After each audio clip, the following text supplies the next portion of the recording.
Hi everyone, welcome back to another video from Crypto Basics.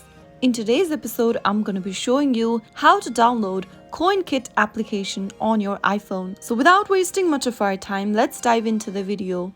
First of all, open your App Store and go to the search box and type in CoinKit and search. Look for this application from Block Curators GmbH and then tap on the Get button to begin downloading the application. CoinKit is a social cryptocurrency wallet which is available for iOS, Android and web. It allows you to send and receive cryptocurrencies like Bitcoin, Ethereum, Litecoin and others, integrate your social media accounts, leverage the Bitcoin Lightning Network for fast and cheap transactions, and much more. Once the application is downloaded, tap on Open, and that is how you can get CoinKit on your iOS device. Pretty simple, isn't it? That is how it's easily done. If you found the video to be helpful, go ahead and give us a thumbs up. Don't forget to subscribe to our channel by hitting the subscribe button.